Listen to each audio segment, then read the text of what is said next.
Se você, assim como eu, curtiu muito A Forma da Água, esse vídeo foi feito especialmente pra você. Oi, aqui é a Thaís do Pronome Interrogativo e eu vou te indicar 3 livros que têm alguma coisa em comum com o filme A Forma da Água. E eu confesso que o último talvez seja o meu favorito dessa lista, porque foi o mais recente que eu li e eu gostei muito do que eu encontrei. Eu vou explicar por que no final desse vídeo. A gente sabe que o Guilherme Del Toro é fanzaço de colocar monstros ali dentro das suas histórias. A gente vê isso no Labirinto do Fauno, Hellboy e agora em A Forma da Água. E esses monstros, eles têm um motivo por estar ali, existe uma explicação. E em A Forma da Água, especificamente, ele queria provavelmente criar alguma coisa, encontrar um elemento que fosse mais forte que tudo. E ele acabou juntando a água e o amor. A água é maleável, não tem forma, assim como o amor, ele não tem forma e é extremamente maleável. Você acaba conseguindo transformar o amor naquilo que ele precisa ser. Falei bonito, nossa senhora! Lembrando que o link para comprar esses 3 livros vão estar aqui no box de informações, então caso você tenha interesse em algum desses livros, é só correr aqui embaixo porque o link já tá ali. Então,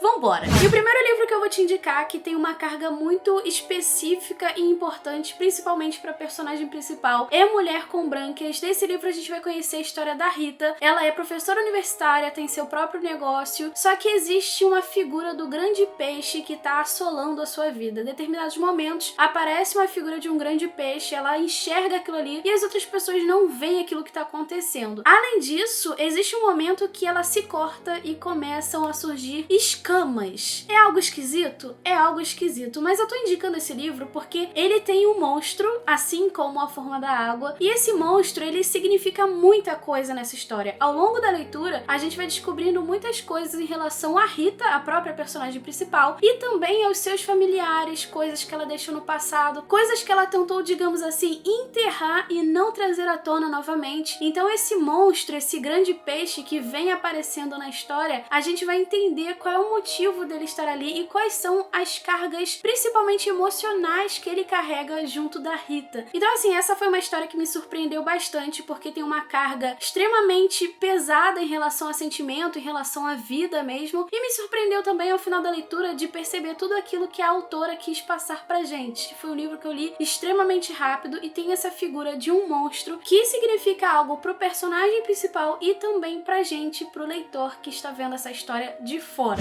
O segundo livro que eu vou te indicar é um livro que eu sempre que tenho a oportunidade de indicar ele aqui no canal, eu estou fazendo isso porque é uma história que me emocionou demais e também tem um monstro nela. Só que nosso personagem principal se chama Connor, é um menino de 13 anos, a mãe dele tá super doente, ele sofre bullying na escola, a avó aparentemente não gosta dele e além disso ele tem pesadelos todos os dias. E também, 00:07, surge um monstro na janela dele pra contar histórias que aparentemente não fazem tanto sentido pro Connor, só que pra gente que tá do lado de fora, começa a fazer muito sentido, sabe? Esse monstro vai contar umas 3 histórias e a 4ª história ele quer que o próprio Connor conte pra ele. Então no final das contas, esse monstro ele quer saber a verdade do Connor, o que ele tem pra contar de verdade, o que ele tá sentindo. Então a gente vai percebendo tudo isso ao longo da história e na verdade esse monstro é meio que uma alegoria para outros personagens da história e principalmente a personificação de sentimentos que a gente encontra ao longo da leitura, como por exemplo o medo, a compaixão, medo de perder alguém, a coragem e muitas outras coisas. Então esse monstro, ele tem também uma carga ali pro personagem principal que a gente vai descobrindo ao longo da leitura e é extremamente importante para a história. Foi um livro que me emocionou demais, sério, eu terminei esse livro chorando horrores e é uma leitura que sempre que eu tenho oportunidade, como eu disse, eu estou indicando porque é incrível.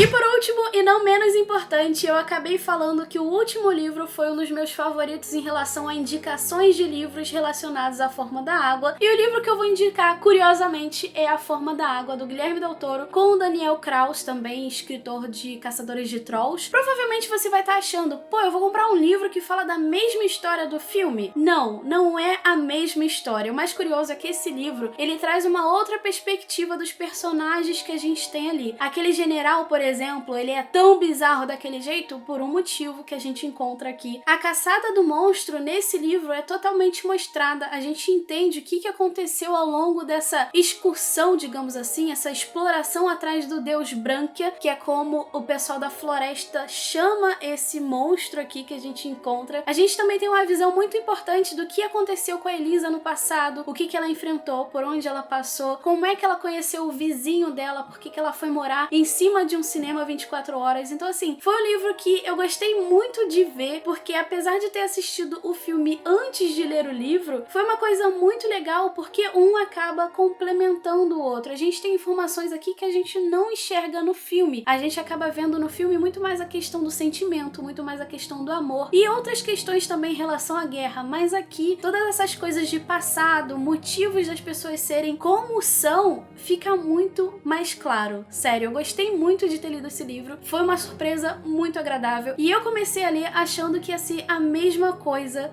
do filme, sério, e eu me surpreendi. Bom, esses foram os 3 livros que eu gostaria de te indicar, caso você tenha assistido A Forma da Água e gostou bastante desse filme. Se você leu algum desses livros, me conta aqui nos comentários o que você achou. Se você ainda não assistiu A Forma da Água, o que você tá esperando? Assiste, porque eu quero muito saber a sua opinião. Então é isso, eu espero muito que você tenha gostado desse vídeo. Se você gostou, deixa seu joinha, porque ele ajuda demais. Caso não seja inscrito aqui no canal ainda, se inscreve logo pra gente continuar batendo um papo sobre outros assuntos que vão surgir por aqui. E também me segue nas redes sociais pra gente continuar esse bate-papo, não é mesmo? A gente se vê no próximo vídeo. Um super beijo e tchau, tchau!